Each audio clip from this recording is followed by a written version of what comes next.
गुरुर्ब्रह्मा गुरुर्विष्णुर् गुरुर्ब्रह्मा गुरुर्विष्णुर् गुरुर्देवो महेश्वरः गुरुर्देवो महेश्वरः गुरुसाक्षात् परब्रह्म गुरुर्साक्षात् परब्रह्म तस्मै श्री गुरवे नमः तस्मै श्री गुरवे नमः।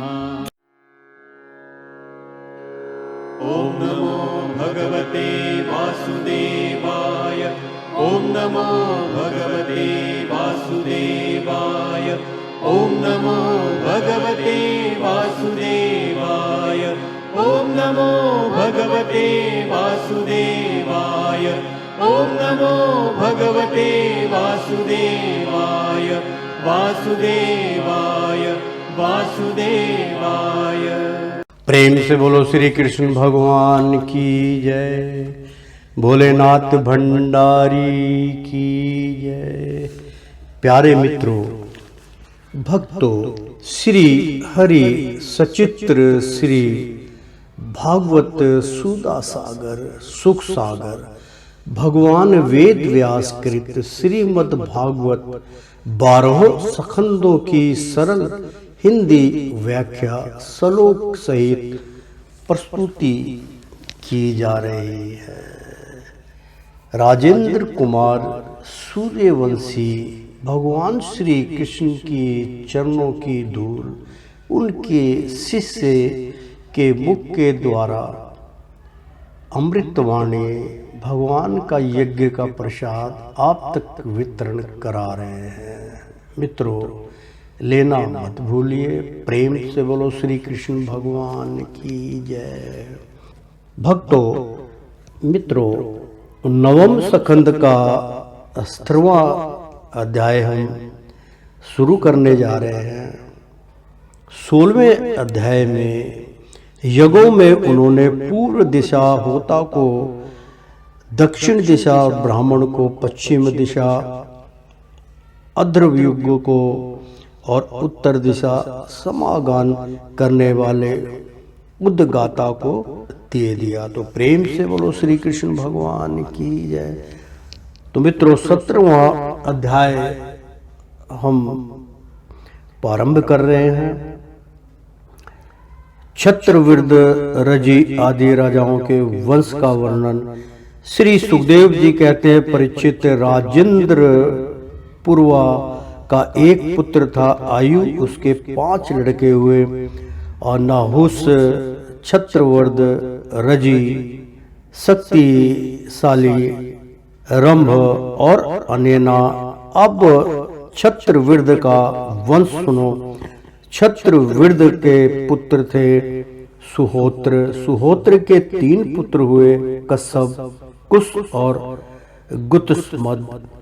गुत्समद का पुत्र हुआ सुनक। इसी सुनक के पुत्र ऋषि वेदियों में श्रेष्ठ मुनिवर शौकीन जी हुए।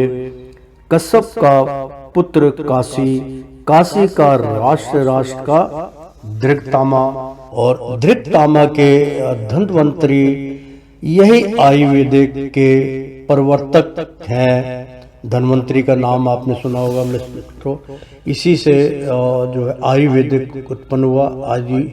आयुर्वेदिक की जो सामग्री, आयुर्वेदिक की जो दवाइयाँ हैं, वो सब इसी से जड़ी बूटियाँ उत्पन्न हुई और इसका नाम भी इसीलिए धनवती।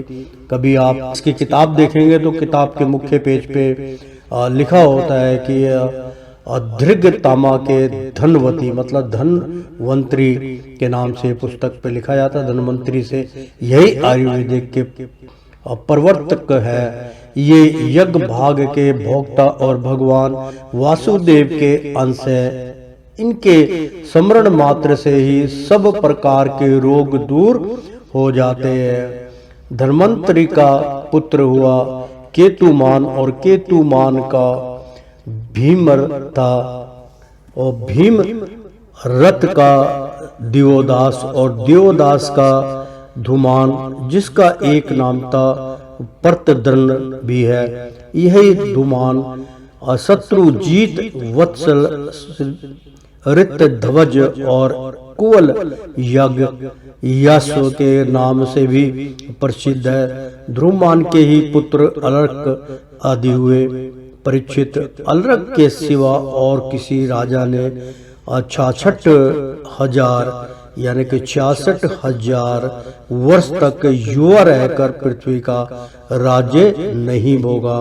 अलक्र का पुत्र हुआ संतांति, संतांति का सुनीत और सुनीत का सुकेतन, सुकेतन का धर्मकेतु और धर्मकेतु का सत्यकेतु, सत्यकेतु से धृष्टकेतु, धृष्टकेतु से राजा सुकुमार, सुकुमार से वितिहोत्र, वितिहोत्र से भर्ग और भर्ग से राजा भार्ग भूमि का जन्म हुआ। ये सब के सब छत्रवर्ध के वंश में काशी से उत्पन्न नरपति हुए। रंभ के पुत्र का नाम था रंबस, उससे गंभीर और गंभीर से आक्रिय का जन्म हुआ। आक्रिय की पत्नी से ब्राह्मण वंश चला। अब अनेना का वंश सुनो। अनेना का पुत्र था शूद्र, शूद्र का सूची, सूची का चित्रकुद और चित्रकुद का धर्मशार्थी, धर्मशार्थी के पुत्र थे सनातरथ, सांतरथ, सांतरथ आत्मज्ञानी होने के कारण कृतकृत्य थे। उन्हें संतान की आवश्यकता न थी। परीक्षित, आयु के पुत्र रजी के अत्यंत तेजस्वी 500 पुत्र थे।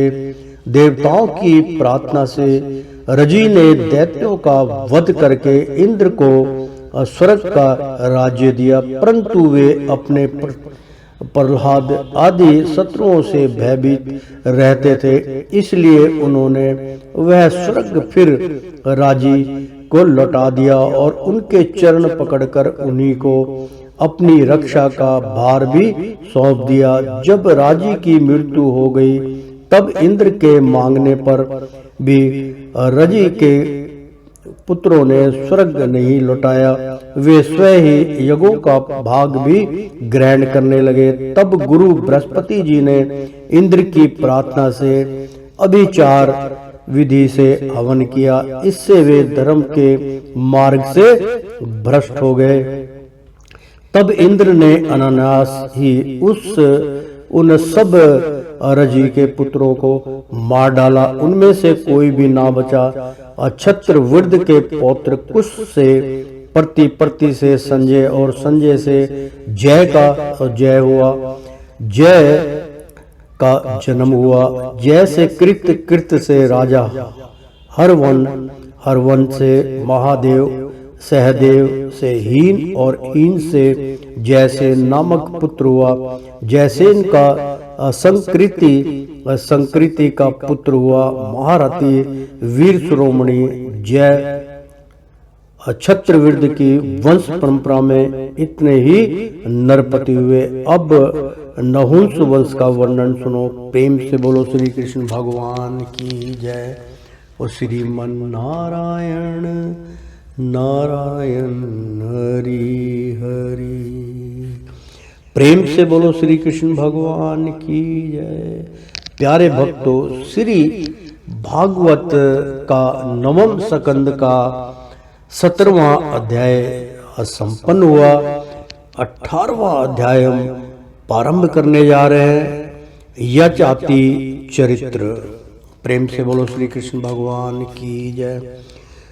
श्री सुखदेव जी कहते हैं, परीक्षित, जैसे शरीरधारियों के 6 इंद्रियां होती है, वैसे ही नरसुख के 6 पुत्र थे। उनके नाम थे यति, यताति, सन्याति, आयाति, वियाति और कीर्ति। नहुस अपने बड़े पुत्र यति को राज्य देना चाहते थे, परंतु उसने स्वीकार नहीं किया, क्योंकि वह राज्य पाने का परिणाम जानता था। राज्य एक ऐसी वस्तु है कि जो उसके दाव पेच और प्रबंध आदि में भीतर प्रवेश कर जाता है, वह अपने आत्म स्वरूप को नहीं समझ सकता।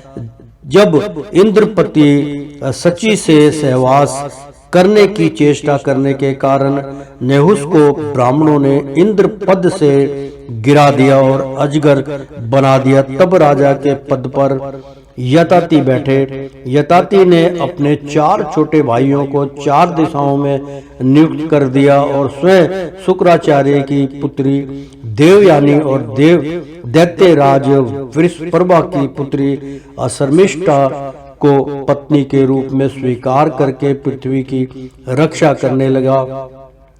राजा परीक्षित ने पूछा, भगवान शुक्राचार्य जी तो ब्राह्मण थे और ययाति क्षत्रिय, फिर ब्राह्मण कन्या और क्षत्रिय वर का प्रतिलोभ उल्टा विवाह कैसे हुआ? श्री सुखदेव जी ने कहा, राजन, दानवराज वृषपर्वा की एक बड़ी मनिनी कन्या थी, उसका नाम था शर्मिष्ठा। वह एक दिन अपनी गुरु पुत्री देवयानी और हजारों सखियों के साथ अपनी राजधानी के श्रेष्ठ उद्यान में टहल रही थी। उस उद्यान में सुंदर सुंदर पुष्पों से लदे हुए अनेकों वृक्ष थे। उसमें एक बड़ा ही सुंदर सरोवर था। सरोवर में कमल खिले हुए थे और उन पर बड़े ही मधुर स्वर से भौरे गुंजा रहे थे और गुंजान कर रहे थे। उसी ध्वनि से सरोवर का तट गूंज रहा था। जलाशय के पास पहुंचने पर उन सुंदरी कन्याओं ने अपने अपने वस्त्र तो घाट पर रख दिए और उस तालाब में प्रवेश करने लगी। प्रेम से बोलो श्री कृष्ण भगवान की जय। वस्त्र तो घाट पर रख दिए और उस तालाब में प्रवेश करके वे एक दूसरे पर जल उलिच कर कीड़ा करने लगी। उसी समय उधर से पार्वती जी के साथ बैल पर चढ़े हुए भगवान शंकर आ निकले। उनको देखकर सब की सब कन्याएं साकूचा गई और उन्होंने झटपट सरोवर से निकलकर अपने अपने वस्त्र पहन लिए। शीघ्रता के कारण शर्मिष्ठा ने अनजान में देवयानी के वस्त्र को अपना समझकर पहन लिया। इस पर देवयानी क्रोध के मारे आग बबूला हो गई। उसने कहा, अरे देखो तो सही, इस दासी ने कितना अनुचित काम कर डाला। राम राम, जैसे कुतिया यज्ञ का अवश्य उठा ले जाए, वैसे ही इसने मेरे वस्त्र पहन लिए। जिन ब्राह्मणों ने अपने तपोबल से इस संसार की सृष्टि की है, जो परम पुरुष परमात्मा के मुख्य रूप हैं, जो अपने हृदय में निरंतर ज्योतिमय परमात्मा को धारण किए रहते हैं और जिन्होंने संपूर्ण प्राणियों के कल्याण के लिए वैदिक मार्ग का निर्देश किया है, बड़े बड़े लोकपाल तथा देवराज इंद्र ब्राह्मण आदि भी जिनके चरणों की वंदना और सेवा करते हैं, और तो क्या लक्ष्मी जी के एकमात्र आश्रय परम पावन विश्वात्मा भगवान की, और भगवान भी जिनकी वंदना और स्तुति करते हैं, उन्हीं ब्राह्मणों में हम सबसे श्रेष्ठ भृगुवंशी है और इसका पिता प्रथम तो असुर है, फिर हमारा शिष्य है। इस पर भी इस दुष्टा ने जैसे शूद्र वेद पढ़ ले उसी तरह हमारे कपड़ों को पहन लिया है। प्रेम से बोलो श्री कृष्ण भगवान की जय। जब देवयानी ने इस प्रकार गाली देने लगी, तब शर्मिष्ठा क्रोध से तिलमला उठी। वह चोट खाई हुई नागिन के समान लंबी सांस लेने लगी। उसने अपने दांतों से होठ दबाकर कहा, भिकारन, तू इतना बहक रही है, तुझे कुछ अपनी बात का भी पता है? जैसे कौवे और कुत्ते हमारे दरवाजे पर रोटी के टुकड़ों के लिए प्रतीक्षा करते हैं, वैसे ही क्या तूने भी हमारे घरों की ओर नहीं ताकती रहती है? शर्मिष्ठा ने इस प्रकार कड़ी कड़ी बात कहकर गुरुपुत्री देवयानी का तिरस्कार किया और क्रोधवश उसके वस्त्र छीनकर उसे कुएं में ढकेल दिया। शर्मिष्ठा के चले जाने के बाद संयोग वंश शिकार खेलते हुए राजा ययाति उधर आ निकले। उन्हें जल की आवश्यकता थी, इसलिए कुएं में पड़ी हुई देवयानी को उन्होंने देख लिया। उस समय वह वस्त्रहीन थी, इसलिए उन्होंने अपना दुपट्टा उसे दे दिया और दया करके अपने हाथ से उसका हाथ पकड़कर उसे बाहर निकाल लिया।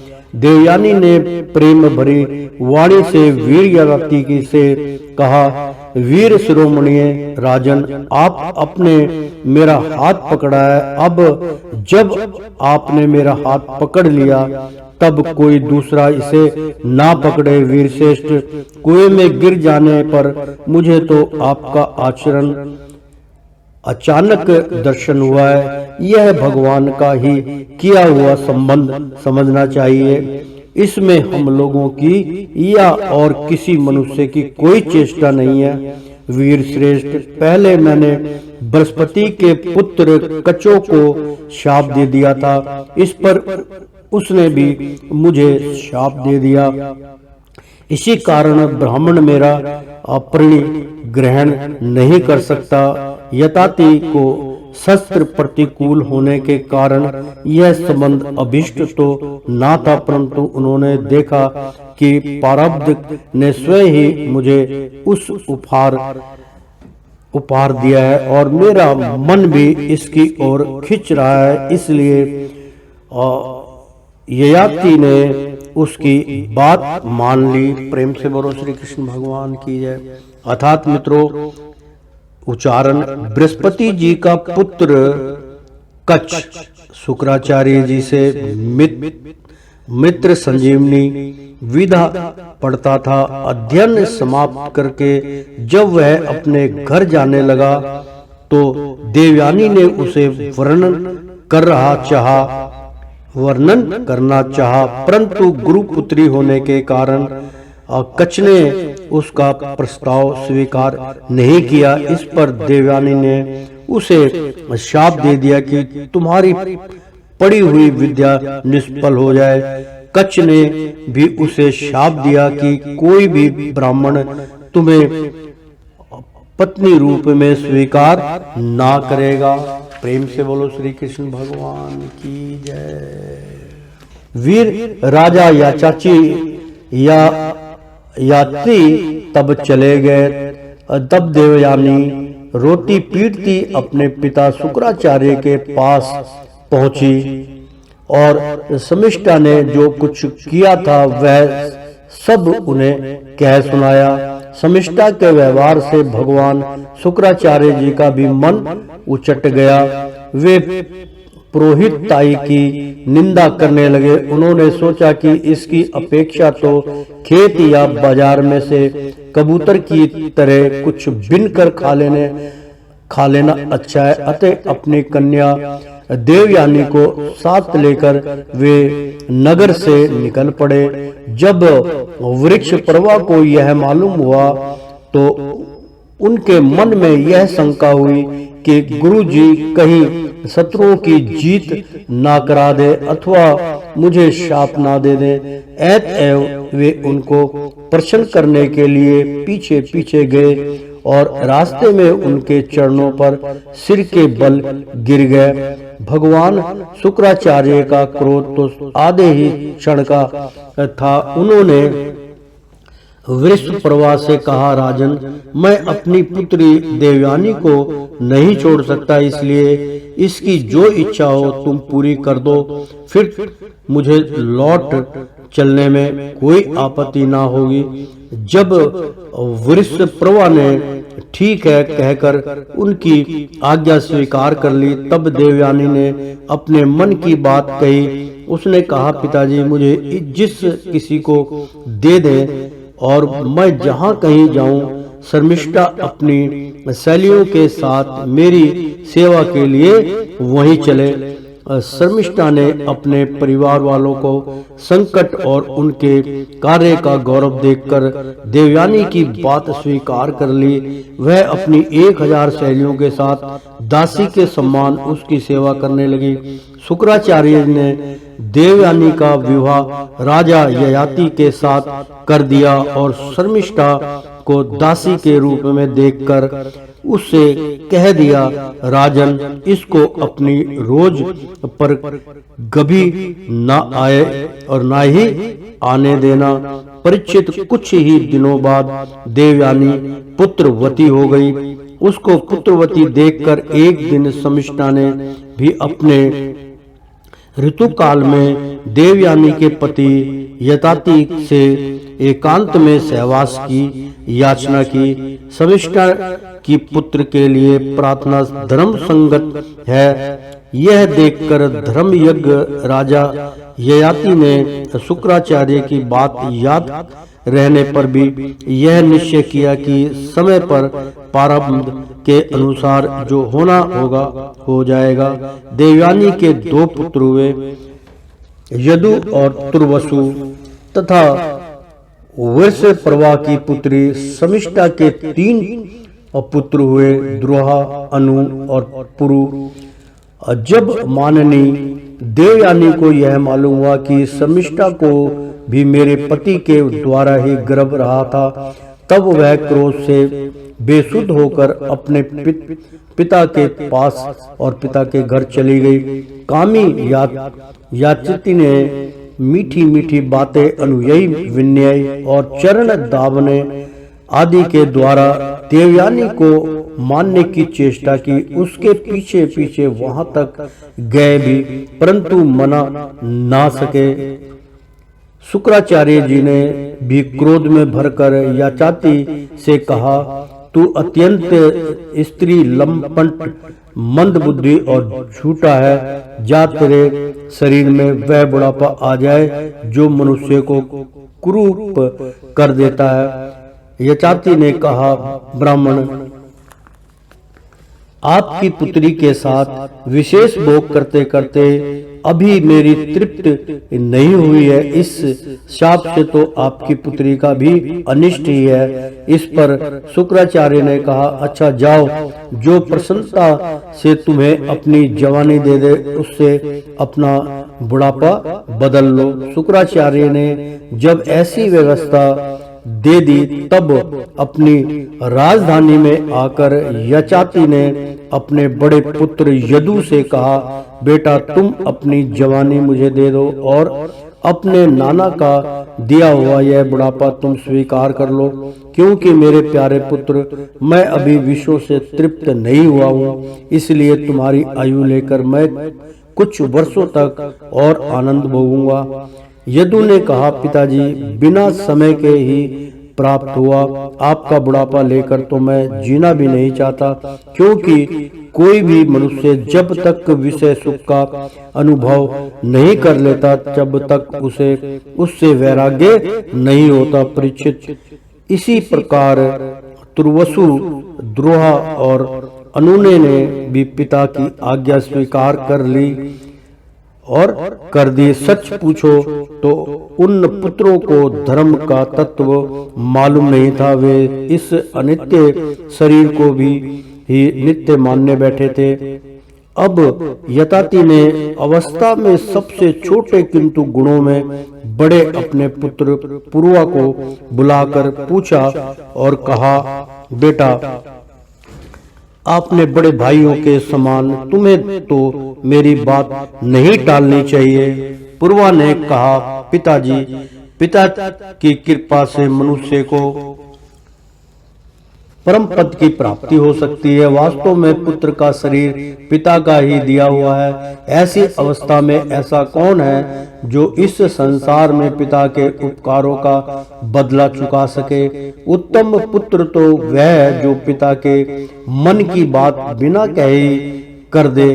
कहने पर श्रद्धा के साथ आज्ञा पालन करने वाले पुत्र को मध्यम कहते हैं। जो आज्ञा प्राप्त होने पर भी अश्रद्धा से उसका पालन करे वह अधम पुत्र है, और जो किसी प्रकार भी पिता की आज्ञा का पालन नहीं करता उसको तो पुत्र कहना ही भूल है। वह तो पिता का मलमूत्र ही है। परीक्षित, इस प्रकार कहकर पुरु ने अपने आनंद से अपने पिता का बुढ़ापा स्वीकार कर लिया। राजा ययाति भी उसकी जवानी लेकर पूर्ववर्त विषयों का सेवन करने लगे। वे सातों द्वीपों के एक छत्र सम्राट थे। पिता के समान भली भांति प्रजा का पालन करते थे। उनकी इंद्रियों में पूरी शक्ति थी और वे यथावस्वर यथा प्राप्त विषयों का यथेच्छ उपयोग और उपभोग करते थे। देवयानी उनकी प्रीतमा पत्नी थी। वह अपने प्रीतम यतति को अपने मन, वाणी, शरीर और वस्तुओं के द्वारा दिन दिन और भी प्रसन्न करने लगी और एकांत में सुख देने लगी।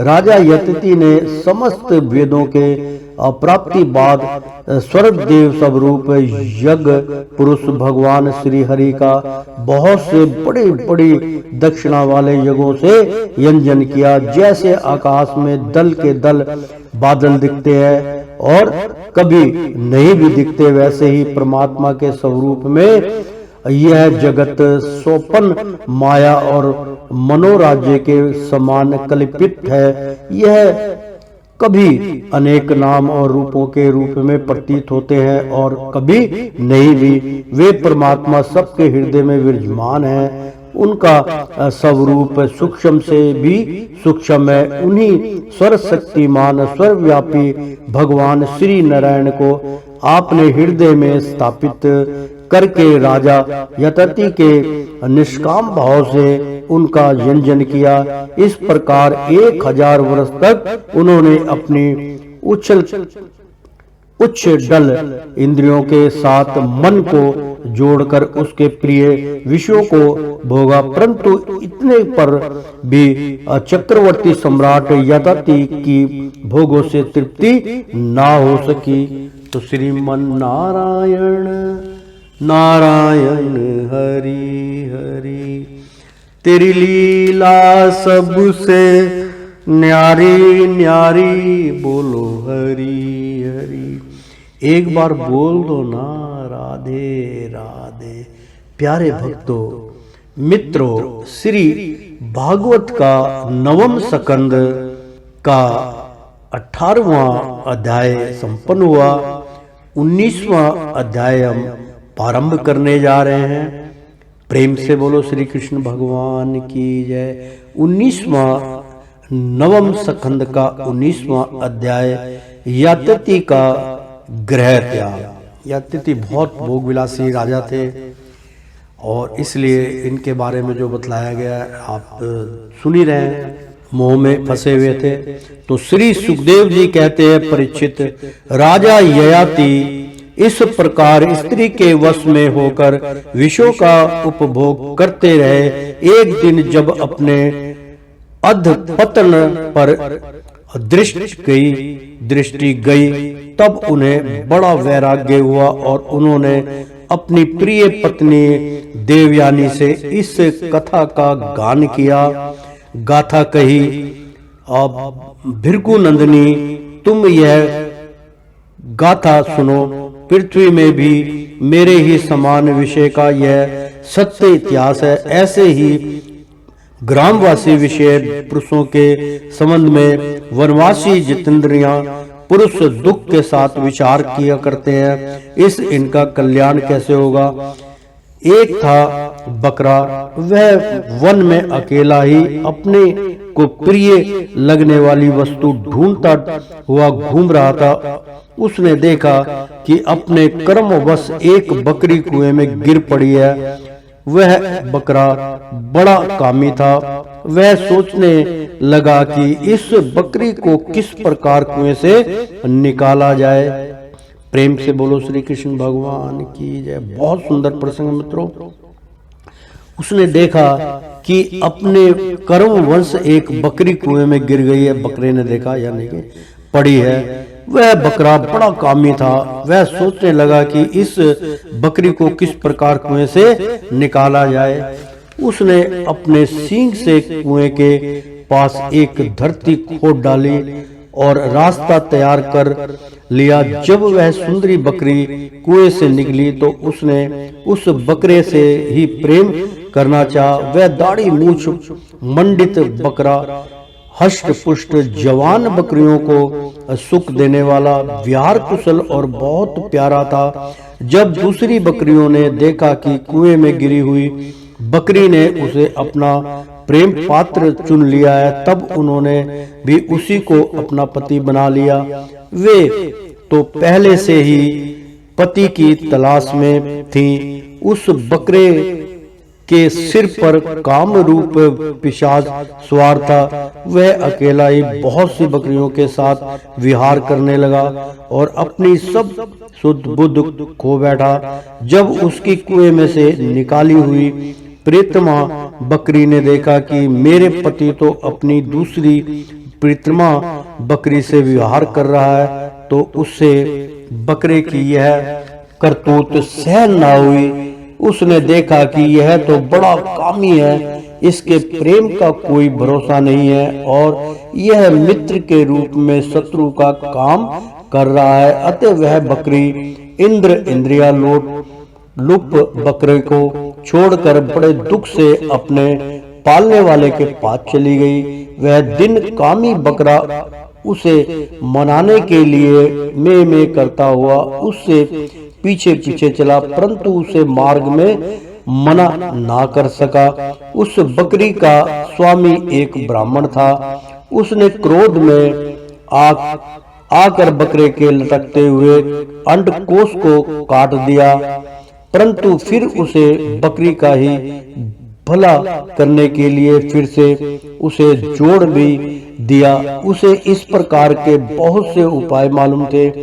प्रिय, इस प्रकार अंडकोश जुड़ जाने पर वह बकरा फिर कुएं से निकली हुई बकरी के साथ बहुत दिनों तक विषय भोग करता रहा, परंतु आज तक उसे संतोष ना हुआ।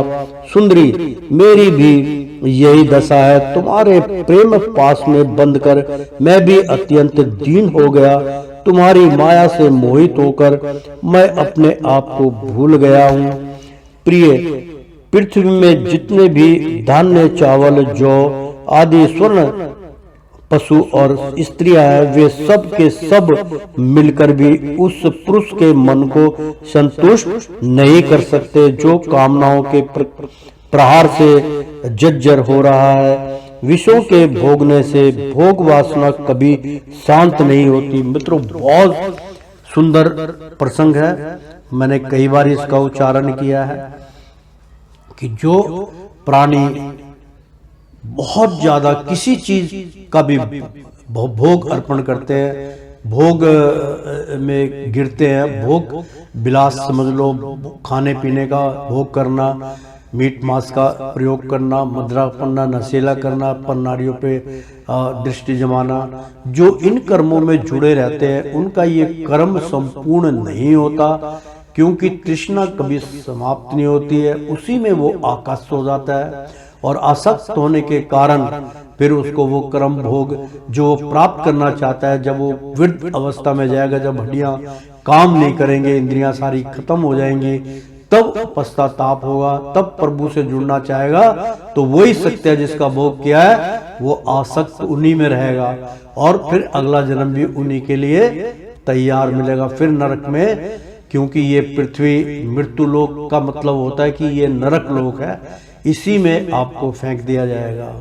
तो इस बात को मद्देनजर रखिए कि बहुत कम आप तृप्त होइए, अपनी खाना पूर्ति कीजिए। उसकी एक आयु होती है, उसका एक साधन होता है, एक उसका, अब मान लीजिए रोज आप मंद्रा का सेवन कर रहे हैं और मछली मांस खा रहे हैं, तो प्रतिदिन खाए जा रहे, तो आपको चेता ना रहा कि आज पूर्णमासी है, आज ये भगवान का दिन है, आज जो है ये सोमवार का दिन है, आज ये इसमें हमें मीट मांस का सेवन नहीं करना चाहिए, तो आज मंगलवार है, अनिष्ट ना हो जाए। किसी को कोई खबर नहीं है, वो अपनी चेतना से बाहर है, क्योंकि वो कहता है कि जो होगा देखा जाएगा। वो ही उसकी सबसे बड़ी भूल है। मित्रों, जब वैराग्य का समय आएगा, जब आप वैराग्य यानी कि इन सब चीज़ों का जो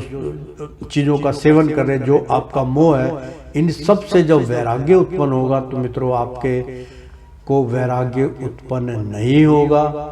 आपका चित्त, आपकी इंद्रियां, आपका शरीर, आपका ब्लड, आपके ब्लड के अंदर जो कीटाणु है, जीवाणु है, वो सब उसी चीज़ का सेवन करने की चेष्टा करेंगे।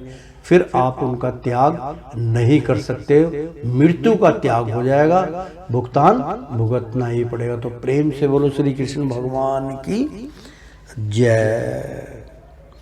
तो शांत नहीं हो सकती, बल्कि जैसे घी की आहुति डालने पर आग और भड़क जाती है, उठती है, वैसे ही भोग वासनाएं भी भोगों से प्रबल हो जाती हैं। जब मनुष्य किसी भी प्राणी और किसी भी वस्तु के साथ राग द्वेष का भाव नहीं रखता, तब वह समदर्शी हो जाता है। तब उसके लिए सभी दिशाएं सुखमयी बन जाती हैं। विषयों की तृष्णा ही दुखों का उद्गम स्थान है। मंदबुद्धि लोग बड़ी कठिनाइयों से उसका त्याग कर सकते हैं। शरीर बूढ़ा हो जाता है, पर तृष्णा नित्य नवीन ही होती जाती है। प्रेम से बोलो श्री कृष्ण भगवान की जय। मित्रों, इससे पहले ही अभी ये प्रसंग आ गया है, मैंने उच्चारण करके जो बतलाया बिल्कुल सत्य। हमारे ये जो भागवत कह रही है कि शरीर बूढ़ा हो जाता है, पर तृष्णा नित्य नवीन ही होती जाती है, नई नई इच्छाएं उत्पन्न करती है। अतः जो अपना कल्याण चाहता है, उसे शीघ्र से शीघ्र इस तृष्णा भोग वासना का त्याग कर देना चाहिए। प्रेम से बोलो श्री कृष्ण भगवान की जय। बहुत सुंदर प्रसंग मित्रों। तो और तो क्या, अपनी माँ, बहन और कन्या के साथ भी अकेले एक आसन पर सट कर नहीं बैठना चाहिए। इंद्रियां इतनी बलवान है कि वे बड़े बड़े विद्वानों को भी विचलित कर देती है। विषयों का बार बार सेवन करते करते मेरे 1000 वर्ष पूरे हो गए, फिर भी क्षण प्रति क्षण उन भोगों की लालसा बढ़ती ही जा रही है। इसलिए मैं अब भोगों की वासना तृष्णा का परित्याग करके अपना अंतःकरण परमात्मा के प्रति संपृक्त कर दूंगा और शीत उष्ण दुख सुख आदि के भाव से ऊपर उठकर अहंकार से मुक्त होकर हरिणों के साथ वन में विचरूंगा।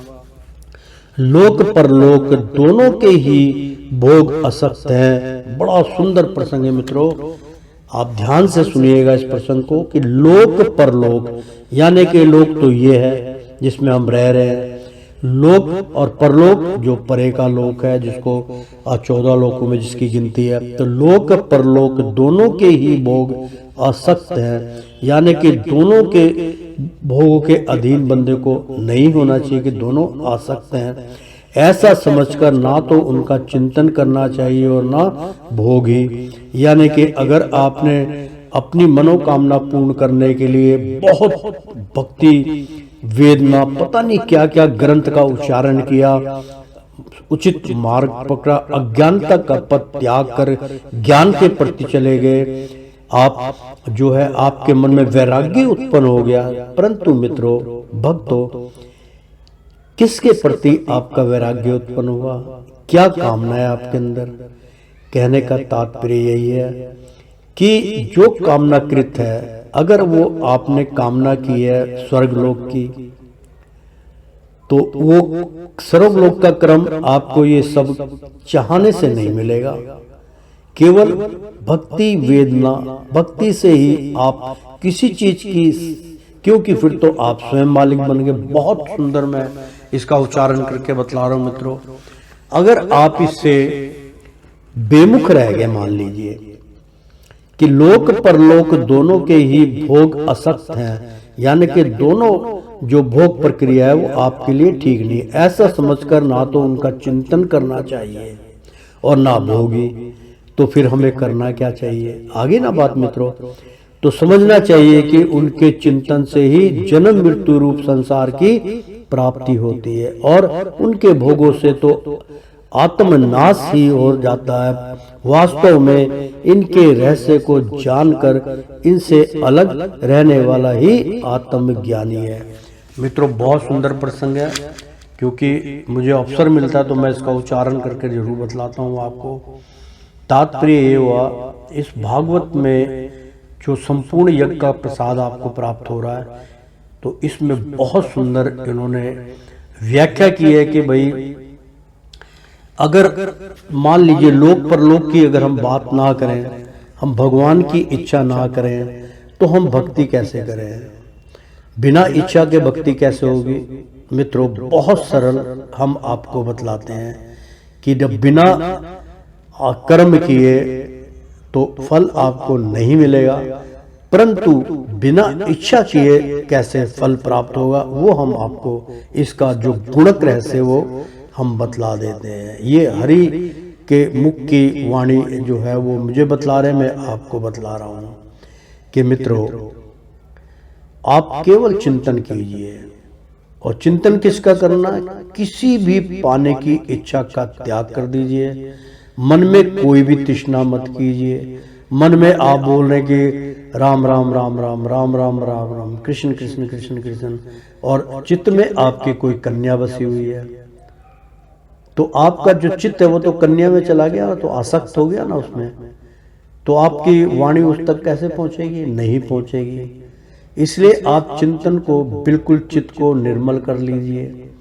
ध्यान केवल प्रभु में, और प्रभु में कैसे ध्यान लगेगा? उनको पाने की चेष्टा मत कीजिए, क्योंकि वो अपने अंतर्करण में अपना स्वरूप पहले ही बतला चुके हैं। आप उनकी चरणों में अपना माथा रखिए, चरणों में बैठ जाइए। केवल उनके मुख का दर्शन ना कीजिए, चरणों के दर्शन कीजिए। आप दोनों हाथ जोड़ के चरण उनके देख लीजिए। चरण का आकार जितना चाहिए उतना बना लीजिए।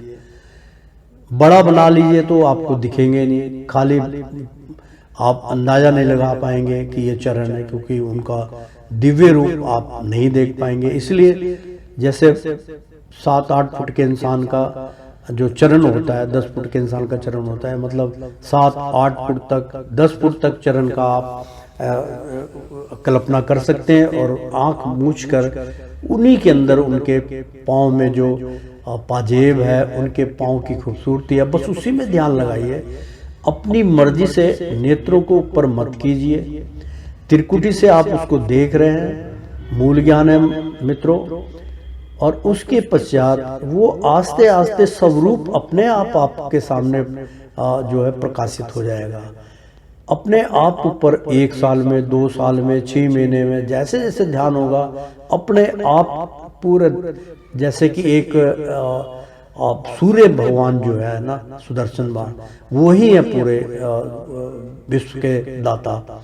जैसे सूर्य उदय होता है और जैसे अस्त होता है, आपने देखा होगा, सूर्य को उदय होते देखिए आप, बिल्कुल लाल आभा में होते हैं, आराम से देख सकते हैं। जब वो संपूर्ण रूप में आता आप उनको नहीं देख सकते। इसी प्रकार से वो कहते हैं कि मुझे अपने चित्त को बिल्कुल शांत करके मेरा सेवन कीजिए, और जब आपका चित्त शांत हो जाएगा तो मेरी तीव्र गति भी जो है ना वो मध्यम पड़ जाएगी।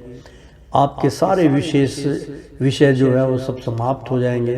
तो जैसे जैसे वो उदय होता है तो एक बारी संपूर्ण हो जाता है, फिर दोपहर में पूरे उसमें होता है, फिर संध्या को शांत हो जाता है। ये उसकी प्रक्रिया है।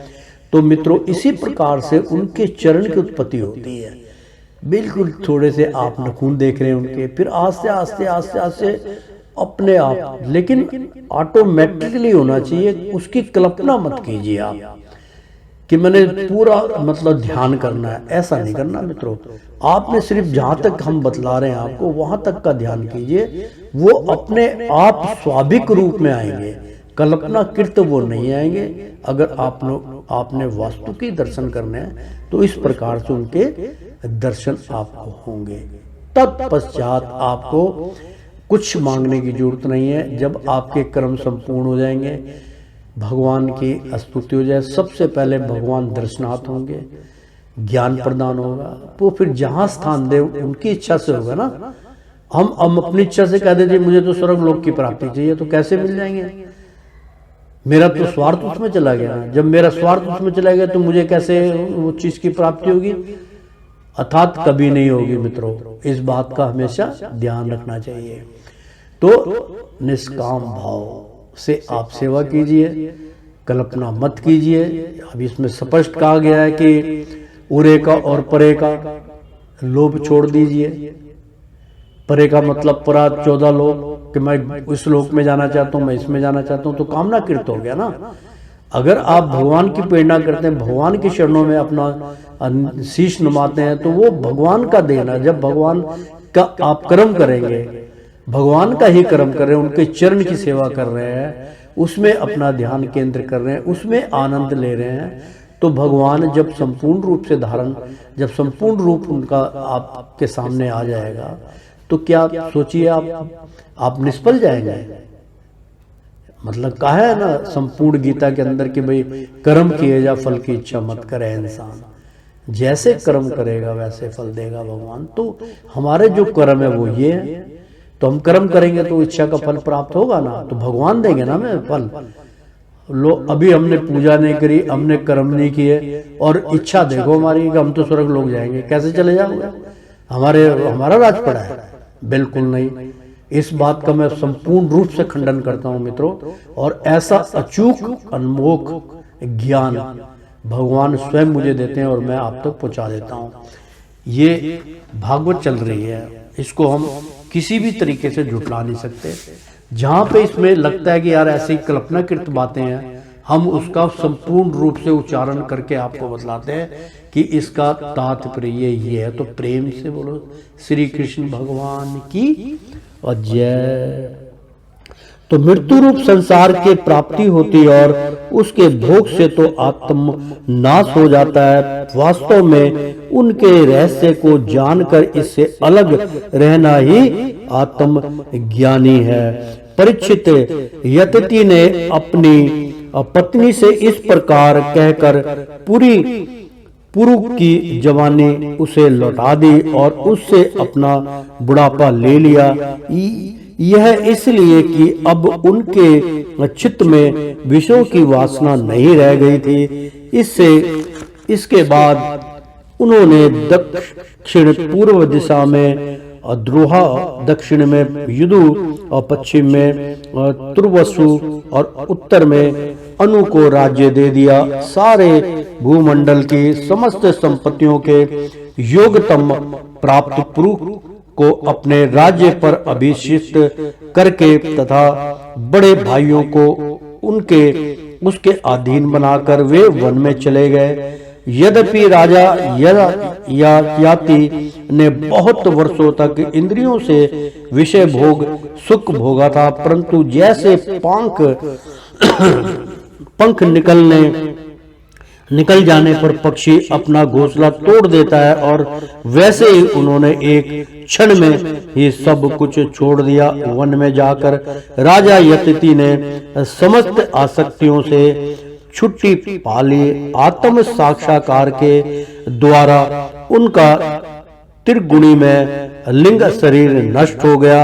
उन्होंने माया मन से रहित पर ब्रह्मा परमात्मा वासुदेव में मिलकर वह भागवती गति प्राप्त की जो बड़े बड़े भगवान के प्रेमी संतों को प्राप्त होती है। जब देवयानी ने यह कथा सुनी तो उसने समझा कि ये मुझे निर्वृत्ति मार्ग के लिए प्रोत्साहित कर रहे हैं, क्योंकि स्त्री पुरुष में परसत्य पर प्रेम के कारण विरह होने पर विफलता होती है। यह सोचकर ही उन्होंने यह बात हंसी हंसी में कही। और सर्वजन संबंधियों का जो ईश्वर के अधीन है, एक स्थान पर इनका हो जाना वैसे ही है जैसे प्याऊ पर पथिकों का। यह सब भगवान की माया का खेल और स्वप्न की सरी का ही है। ऐसा समझकर देवयानी ने